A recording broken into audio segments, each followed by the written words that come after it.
doesn't mind maybe putting a link to the slides in the chat. Yeah, I can do that. You can access that. That'd be great. So one of USBE's initiatives or goals that we have for educators in the state and administrators and even ourselves as USBE employees is incorporating aspects of PCBL into our instruction. And if you don't know, PCBL is personalized competency-based learning. And one way or one aspect of PCBL is incorporating learning intentions and success criteria into professional learning and instruction. So that's one way that we're going to incorporate PCBL into our Apple Director meetings is by having learning intentions and success criteria. And if you're not familiar with maybe both of those terms, maybe you've heard one of them. The success criteria is what will it look like when the learning intention is completed. So the learning intention is like, what are we going to do? And the success criteria is what will it look like once we've accomplished that. So for this meeting today, our success criteria is that by the end of the meeting, participants can evaluate and consider their program strengths and areas for growth as it relates to the new educator preparation program standards. So on our agenda today, from 9 to 9:15, we'll go over some agency updates. From 9:15 to 9:25, Malia is here to talk about some of the new legislation. 9:25 to 9:30, Camilla is going to, we'll look at program review outcomes. And then from 9:30 to 10:10, we'll look at incorporating the new EPP standards into the program review process and what that looks like.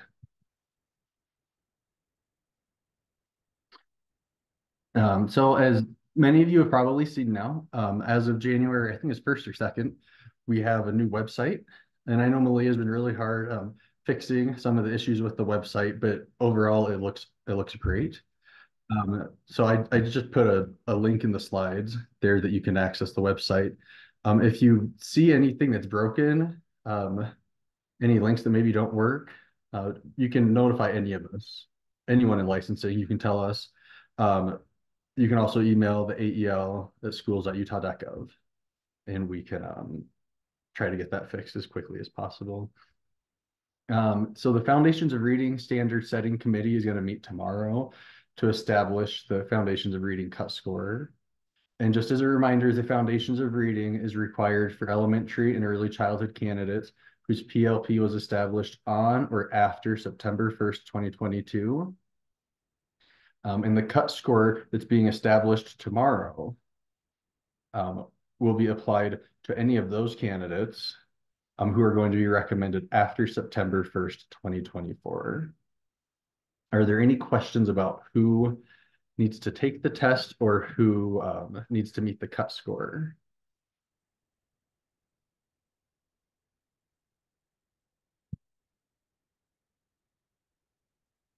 Okay, awesome. I don't see any hands or any comments, so we'll keep going.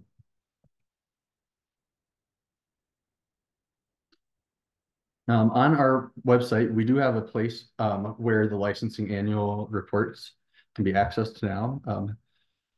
And so you're welcome to click that link or any of these links to view any of the specific reports. And we're not going to look at them in depth today, but a few of the key takeaways, and probably my favorite one is that the percentage of teachers who are professionally licensed in the last year has dropped 2%, a little over 2%, which is amazing. And I would give a lot of credit to all of you, Apple directors and teams, and all the work that you've been doing to make the program so accessible for people who are looking to become educators. As many of you know, we have a new application software called SM Apply, and it's reduced our licensing application processing time by 99%. So just as an example, if someone submitted an associate license this week, and say on a Monday, and they had everything they needed, we didn't even have to send the application back or request documentation. There's a good chance they'd have their license posted by the end of the week, which is amazing. And I know that endorsement and license equivalency review are in a very similar stage as well. And as far as the teacher shortage um, is looking, elementary right now is the largest area in the teacher shortage. Thank you to everybody who submitted the professional educator license grant. It's great to see all of you advocating for all of your educators. We did receive over $2.5 million, and I don't remember the exact number the grant was worth. It was like 400,000 or 700,000, something like that. 440. 440. Thanks, Malia. So obviously, a lot more money was requested than we had to give, but and no application was funded more than 50% of what was requested. Um, but you should be hearing sometime after February 1st through Utah Grants if that has been approved. And then as some of you may have heard, a couple weeks ago, the board approved new educator competencies and some elementary competencies. And so this will affect the following requirements. The general teacher preparation competencies, which is what most of us refer to as the general pedagogy coursework, the clinical experience competencies, and some of the elementary content competencies, basically everything except literacy. Literacy has already been established. So math, fine arts, social studies, science. The good news is, so don't panic. The good news is that this will affect candidates who are enrolled in your program, who entered the program after September 1st, 2025. So for the next 18 months, we'll talk about what this is going to look like and what changes this could mean. But all the candidates in the program right now and that enter between now and September 1st, 2025 can continue to meet competencies in board role. But we will share a lot more information about that at the next meeting in February. Any questions so far? Right.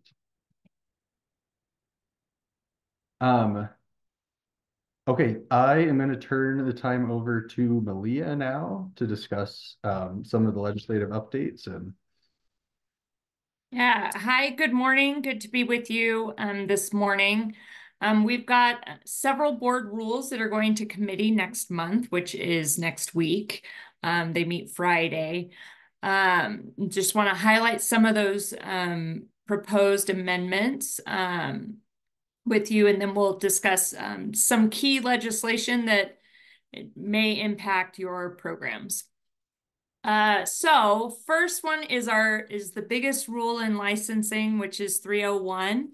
There are lots of changes coming.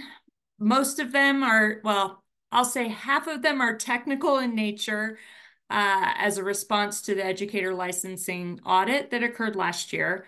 So really aligning practice to what's in board rule. But there are some other changes that are proposed that may impact your program. So first is that we would allow degrees from any accredited college or university. No longer does it have to be from a regionally accredited institution. And that is because that term went away in 2020. And so, we're looking at that. How it will impact your programs is if you have candidates who have degrees from like a Stephen Henninger's college that has national accreditation, those degrees would be allowed and would not have to go through the appeal process.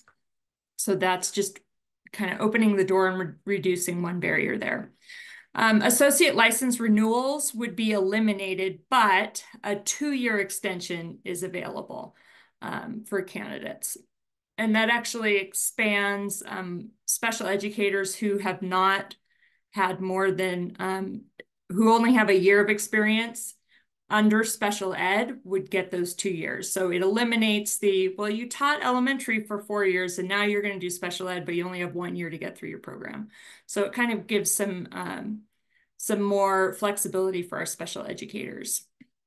We're looking at the associate license. If you have a candidate who does not yet have a bachelor's degree and is enrolled in a program to finish a university program with their bachelor's degree, the AEL will only be allowed when they're entering student teaching, and that is to avoid some of those college freshmen and maybe sophomores who are trying to teach and also go to school full-time for 3 years. And that was a response to some feedback from LEAs. We're going to include the appeal or add an appeal process for when your programs make a recommendation for an educator to have a professional license. And if our staff, educator licensing staff says, oh, you don't meet the competencies or we don't have enough evidence or whatever, there's going to be an appeal process that would go to a committee that currently meets quarterly. And the committee would include at least one APPEL director who is licensed and 2 other non-USBE employees. So it's outside of USBE would be the appeal committee. Licensed teachers from other states are not subject to any testing requirements. And then the LEA specific, rather than the LEAs having to provide initial training on those 4 topics, special ed and classroom management, those things that are included in our AEL modules, those AEL modules would be required prior to licensure for the LEA specific, and the LEA specific is not allowed if you have an expired professional license. So those educators would just need to renew their professional license. Looks like we've got a couple questions.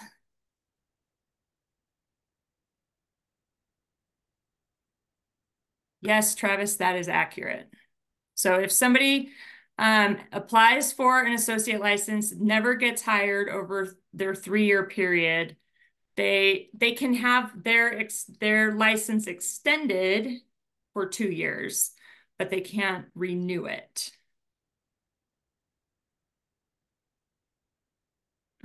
So when would these go into effect? So if all goes as planned, the amendments would go to the full board in March, and then no sooner than 37 days later, so probably sometime in April, it would go into effect, sometimes in April.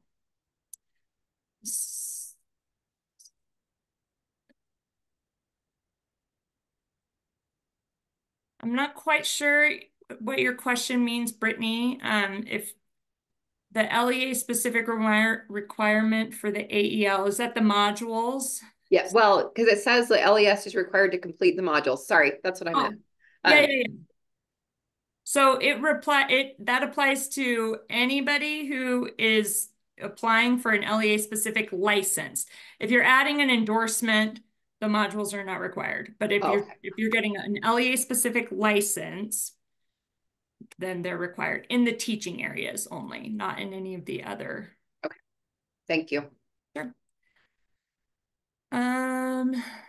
Teachers who are licensed, if they had a professional NASDAQ Stage 2 license in another state, they would not be subject to the PPA requirement. Great question. Crystal asks, what about returning educators who don't have enough hours? Well, when we revamped the licensing structure in 2020, the renewal rule was broadened significantly.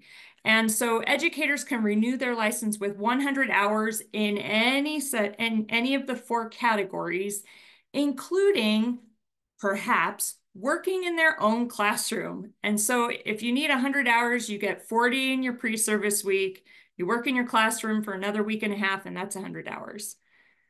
And so renewing that license really shouldn't be a barrier, since the hours are so much more flexible than they used to be.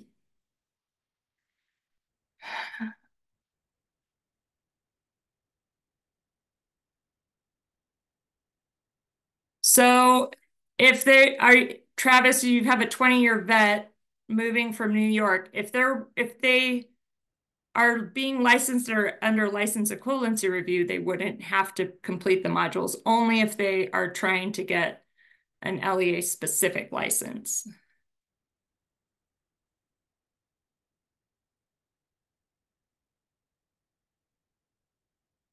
And yes, that may be one way to think about it. Anybody who does their program online and gets a license in another state is not subject to testing requirements. It includes those who have not taught. So that line is eliminated, that the year of experience is not required.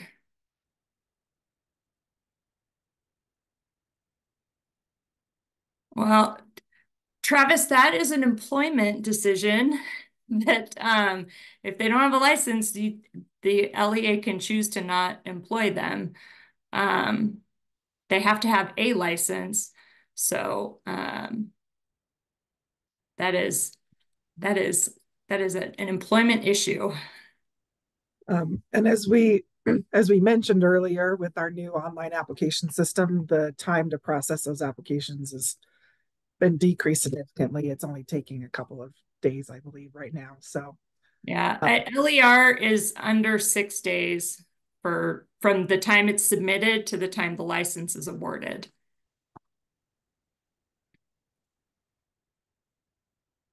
So the 1-year successful teaching for out-of-states candidates has been eliminated in the draft, not required. LER is the license equivalency review, formerly the out-of-state license process. Yes, Shonda, even for just LEA specific. That's true.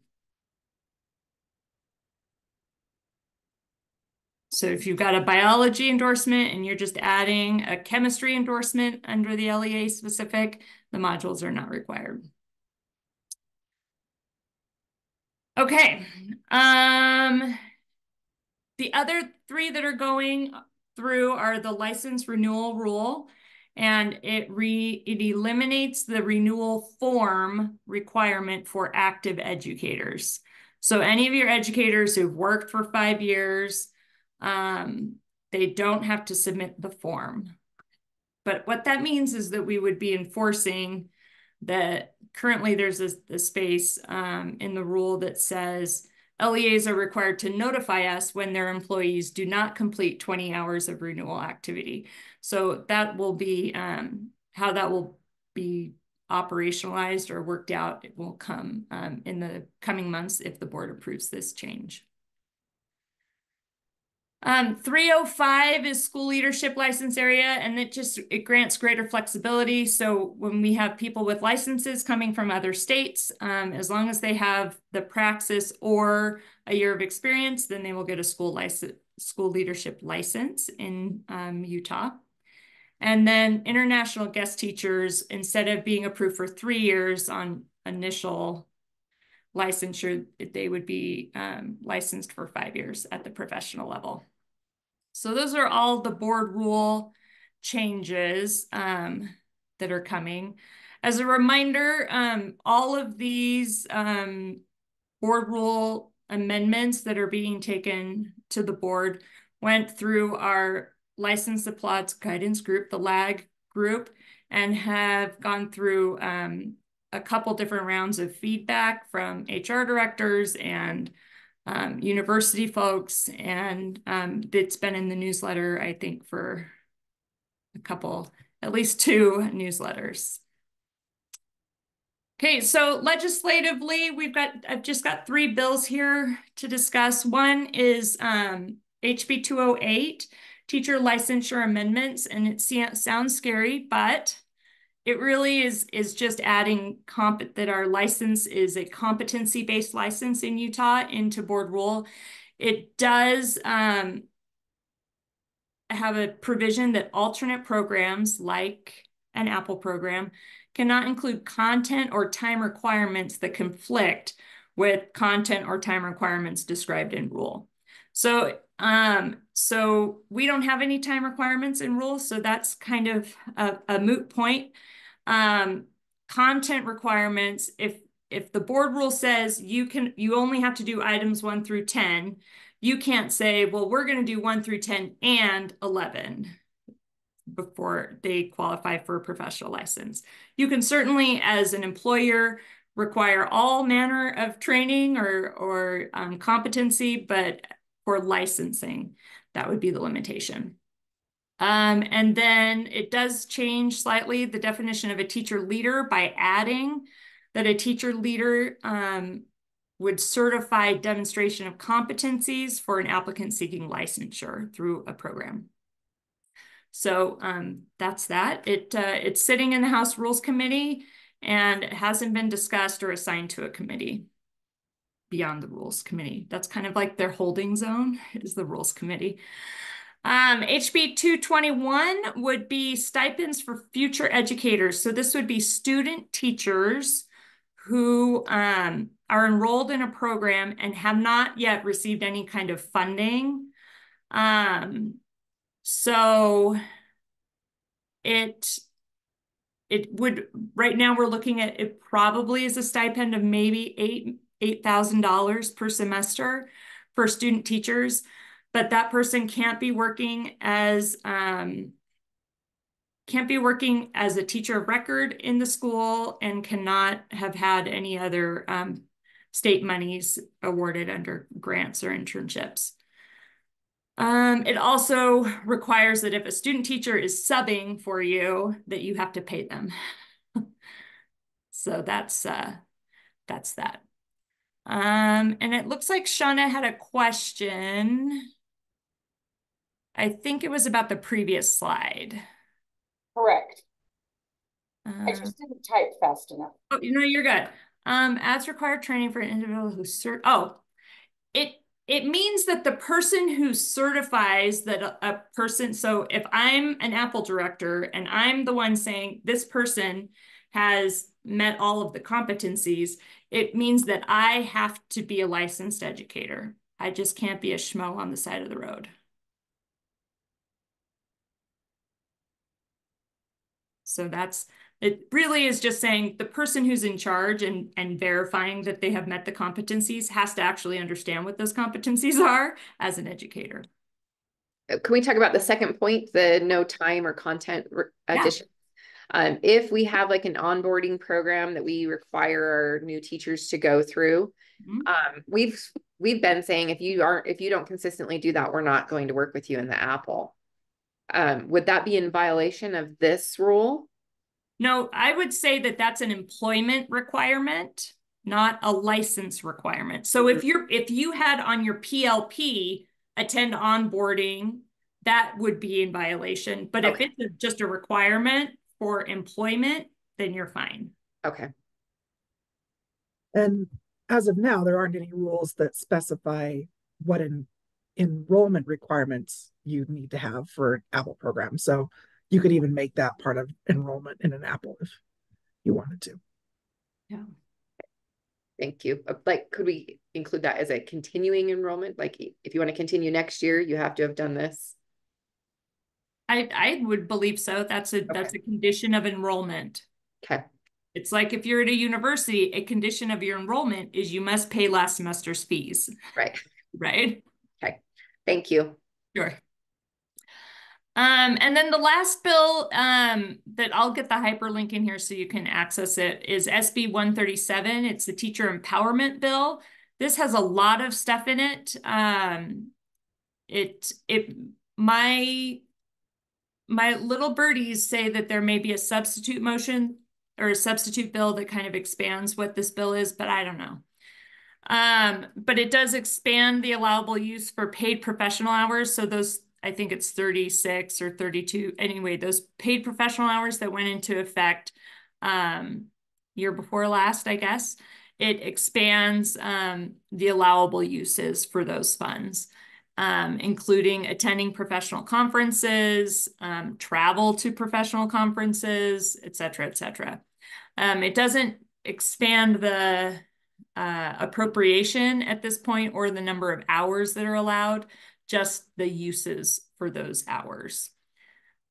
So that's the first one. It renames TSSP to the Salary Supplements for Highly Needed Educators. It doesn't do anything else. There are a couple TSSP bills that expand it to include regional educational service agencies, or RESAs, and also school social workers.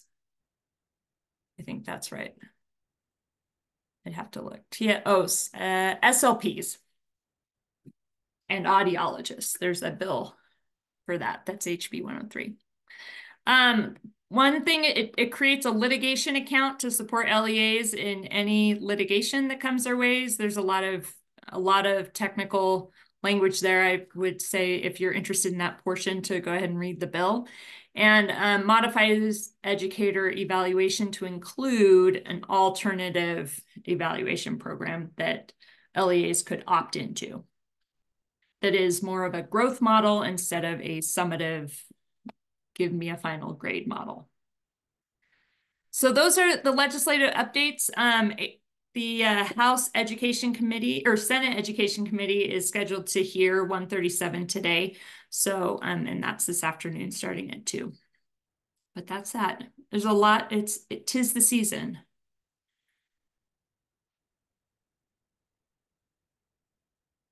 Okay, great. Thanks so much. I'll pass the baton back to Andrew. Awesome. Thanks for sharing all that, Malia.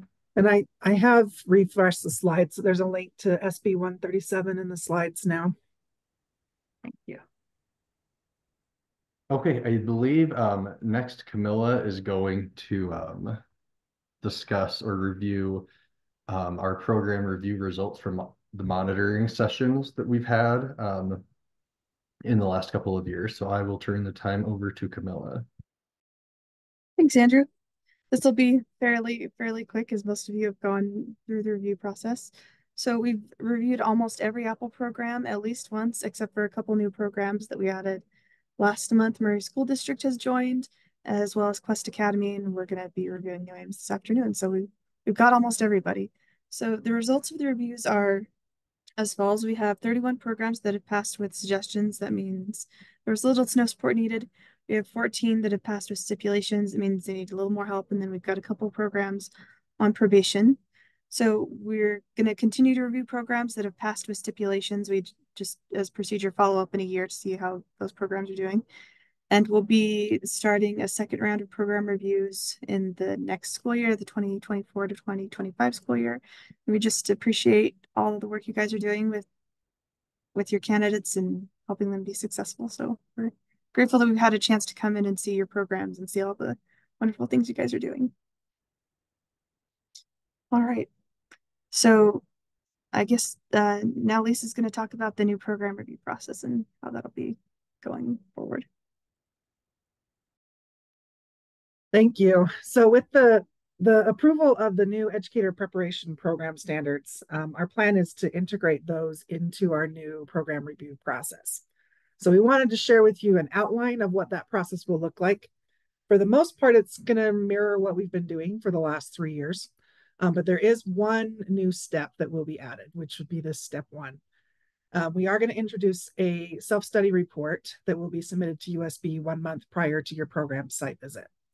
Programs will still continue to be on a 3 to 5 year cycle of reviews. So programs that were reviewed in, say, the 2021 school year, I believe is the first year we did program reviews.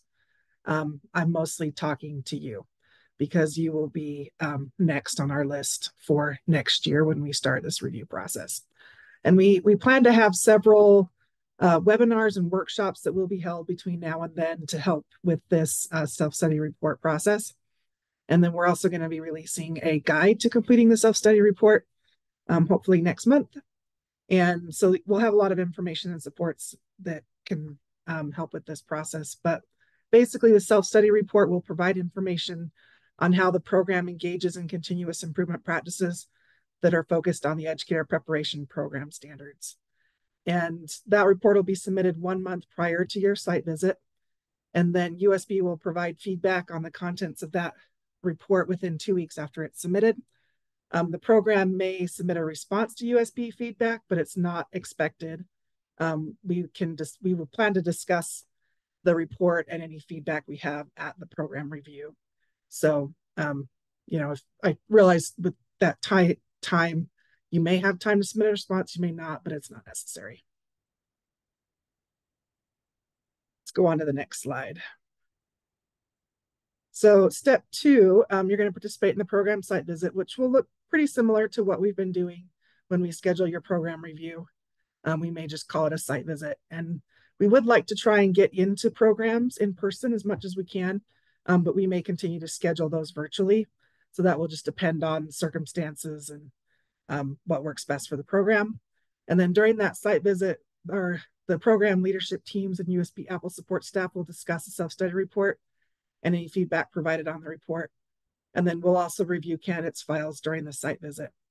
We do continue to anticipate that we'll need to review candidate files. That review may look a little bit different as we transition to the new competencies. So we'll make adjustments to that as we go forward. But then I will also add that this process is going to apply to not just Apple programs, but also university programs. And it was important for us to have a similar process for both types of programs. So we'll be reviewing candidate files that way. And then one individual from another program's leadership team may attend as a peer reviewer if invited. This is something that we'd like to, we haven't quite ironed this out, but we've had some requests from individuals where they wanted to come to another program as to observe or as like a peer reviewer. And this is something that we could look into in this new process. We haven't quite decided how that will work yet. So right now I'll say it is a possibility if all people involved in that process agree to it. So I just kind of threw that in there as a possibility. And then step 3 is that USB will communicate the decision of the program's approval status and what evidence led to this decision. So currently we have like programs passed with suggestions, programs passed with stipulations, and then probation. People find the stipulations and suggestions, at least those terms, confusing. And we understand that. We still see the need for some kind of a leveled approval status to indicate the level of support the program may need. So we're probably going to be changing those terms, but we'd like to still maintain some kind of a level process, which may be 2 levels or 3 levels. We haven't quite worked that out yet. So if you have any feedback on that, we would love to hear that. We talked about green, yellow, red, but that seems really elementary, but so something like that. And then we have step 4, which is provide updates on continuous improvement initiatives in the EPP annual report. So everybody still submits an annual report that will be due on October 15th of each year. That annual report will contain enrollment information and updates on the self-study and continuous improvement initiatives. So this part of the report may differ depending on where your program is in that review process. So if you haven't been reviewed yet, we may ask questions about how your self-study report's coming, what questions you have on the standards themselves. If you've been through the review process, then you may provide an update on what some of those continuous improvement initiatives are. I think that's it for the new process. Can you go back one slide? Let me check and see if we have any questions. I'm not sure only is used for software development and deployment. The red, green, yellow. Oh, yeah, that's right. Yeah. So any questions on that process?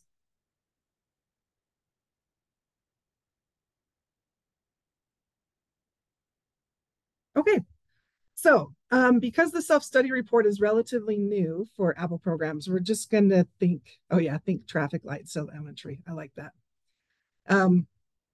We are going to start diving into, we'll spend some time in probably the next couple of months on these Apple directors meetings, talking about this process and doing some brainstorming by collaboration. So Shonda's asking how far out on site visits will be scheduled. So we can, we're working on a list of programs that we would like to review next year. I would imagine those visits probably won't start until October at the earliest, but we can, like the first year we started reviewing, we didn't start till January. So if we need to wait till January, we can do that as well. So sometime within that school year, if you need to do the second half of the school year, that's fine. But there's some flexibility on when they get scheduled. Yeah. So how much warning? So we're giving you a heads up right now. In the next month, We hope to have some detailed instructions so you can really get started now. But the first visit probably won't happen before October.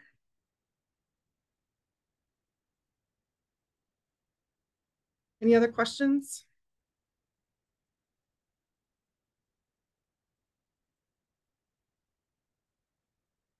Okay, so these are some overall guiding questions that will be used to help guide your self-study. And what evidence does your program have that it is meeting the Utah Educator Preparation Program standards? And we'll pull those up here in just a minute. And then what do these evidences, I wasn't sure if that was great grammar, but suggest how the program is doing in preparing candidates for the profession? What standard or areas are viewed as program strengths? What area does the program need to grow in? And how will the program engage in continuous improvement in the areas of growth? So these guiding questions will be used throughout the report as you address each of the educator preparation program standards. Andrew, are you driving today? Would you mind clicking on that link for the program standards? Awesome. So for those of you that are not aware, these are our new educator preparation program standards. I think all of you are aware because we asked you to look at it as part of your annual report this year. So just as a refresher, if you scroll down, there's basically 3 large standards, but then there's these substandards. And we will be looking for evidence on the substandards as well. So standard 1 is focused around completer competency. So this is focused around the effectiveness of the individuals who come through your program. Are they demonstrating the competencies in board rule? Do they have the knowledge and experience needed to serve a variety of students? And have they established goals for their own professional growth and engage in goal setting and reflection? And then standard 2 is basically the systems that are in place to help support those candidates. So the standard 2.1 talks about high quality learning experiences that are aligned to the competencies and the standards. Do these learning experiences give them multiple opportunities to demonstrate that they have the knowledge and skills needed to serve all students? Do the programs seek out and support high quality clinical experiences for candidates so they can practice their skills? Do programs develop and support high quality mentors who support their candidates and demonstrating those competencies? And then do programs prioritize capacity to support candidates as reflected in staffing and institutional resources? And then standard 3 is basically about continuous improvement and impact. And right now, what we're thinking is if you submit your self-study report, you've basically met standard 3.1, which is engage in thoughtful continuous improvement practices by reviewing program performance data and seeking opportunities for innovation and enhancement. And then programs seek partnerships with stakeholders to strengthen the Utah education system. So those are our standards. I think today, if you wouldn't mind going back to the slides, we are going to focus on just one of these standards. And I tried to pick a relatively easy one. This one wasn't marked as the most confident standard, but it wasn't the worst one yet. But we'll start with standard 2.3. And we're going to say standard 2.3 is programs develop and support high quality mentors who support program candidates in demonstrating competencies in board rule. What evidence does your program have that it develops and supports high quality mentors? What do these evidences suggest about how the program is doing in developing and supporting high quality mentors? And then how will the program engage in continuous improvement practices to support this standard? So that's basically how those guiding questions would apply to this specific standard. But we're going to start this kind of self-study process today. So there's a couple of links here, and we can probably drop these in the chat if that would help. But I wanted you to take 2 minutes individually to review one of these mentoring resources. There is USBE's Mentor Roles and Competencies. We have an Education Week article that says mentors matter for new teachers. And then here's what separates the best teacher mentors from the just sort of okay ones. These are relatively short reads that can kind of give us some background knowledge that will help with this conversation. So we're going to go on. Oh, wait, go back. Yeah, there we go. It looks like Andrew dropped those in the chat. Thank you, Andrew. So I'm going to give you about 2 minutes to review one of those resources. If you are a really fast reader and want to do all 3 of them in 2 minutes, go for it. And then we're going to go into breakout groups and discuss the following questions. So 2 minutes start